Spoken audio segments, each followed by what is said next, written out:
लोग कहते हैं इंसान अपने कर्मों से भाग सकता है, लेकिन उसकी यादों से नहीं।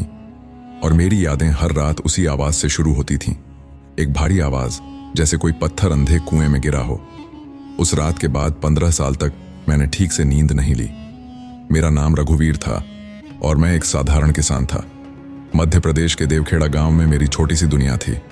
4 बीघा जमीन, मिट्टी का घर, बूढ़े पिता और मेरी पत्नी गौरी। हम अमीर नहीं थे, पर हमारे पास सुकून था। सुबह बैलों की घंटी से दिन शुरू होता और शाम चूल्हे के धुएं के साथ खत्म। लेकिन उस सुकून पर एक आदमी का साया था।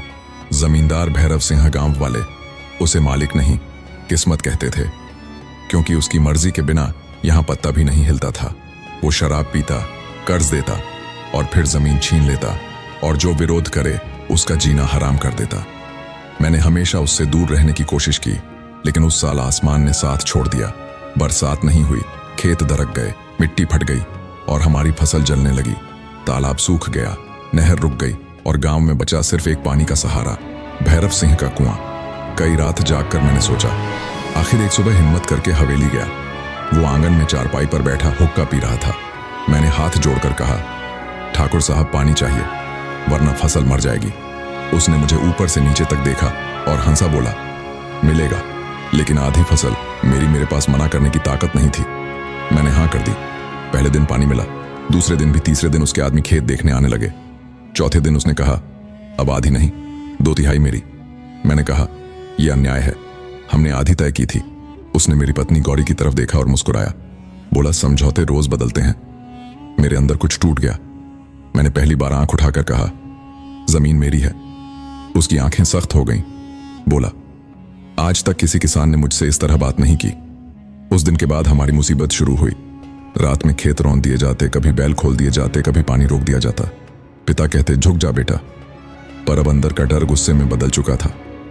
एक रात उसका आदमी आया, बोला, ठाकुर बुला रहे हैं। अभी मैं गया हवेली नहीं। कुएं पर आसमान बादलों से भरा, हवा भारी।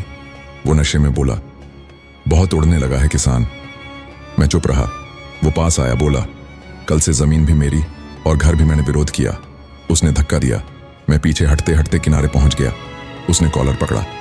शराब की बदबू से सांस रुक रही थी। बोला, तुझे मिटाना पड़ेगा। मैंने हाथ हटाया। वो फिर झपटा। हम धक्का मुक्की में उलझ गए और अचानक उसका पैर फिसला।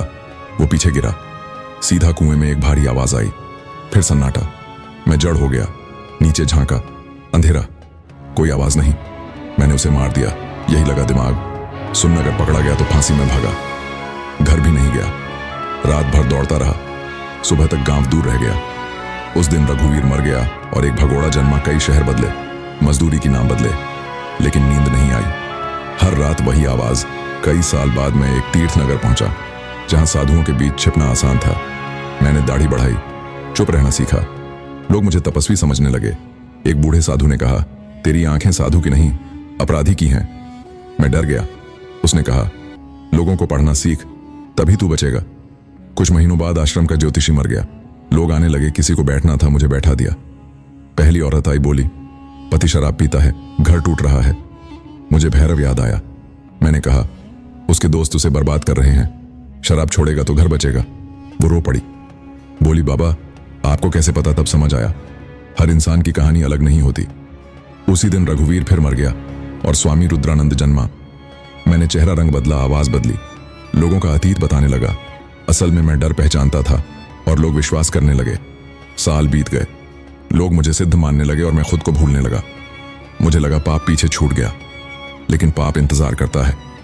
एक दिन एक यात्री आया, बैठते ही बोला, मैं 15 साल से एक आदमी ढूंढ रहा हूं जिसने मुझे कुएं में धक्का दिया था। मेरी सांस रुक गई। उसने कहा, मैं भैरव सिंह हूं। उसका नाम सुनते ही मेरी धड़कन रुक गई। मुझे लगा जैसे 15 साल पहले का अंधेरा फिर सामने खड़ा हो गया हो, लेकिन मेरे चेहरे पर शांति थी, क्योंकि अब मैं रघुवीर नहीं, स्वामी रुद्रानंद था। उसने मेरी आंखों में झांक कर कहा, मैं मरते मरते बचा। उस रात कुआं सूखा था, नीचे रेत भरी थी। मेरी टांग टूटी, पर जान बच गई।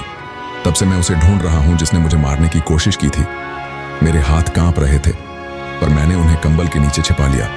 मैंने आंखें बंद की, जैसे ध्यान में हूं। असल में मैं अपने डर को दबा रहा था। कुछ पल बाद मैंने धीमी आवाज में कहा, अगली सुबह मैंने गेरुए कपड़े उतारे, पहली बार साधारण धोती पहनी। आईने में खुद को देखा तो लगा जैसे कई साल बाद सांस ली हो। आश्रम के आंगन में लोग इंतजार कर रहे थे, पर आज मैं चुपचाप पीछे के रास्ते निकल गया। हाथ में बस एक झोला था। रास्ते भर दिल धड़कता रहा।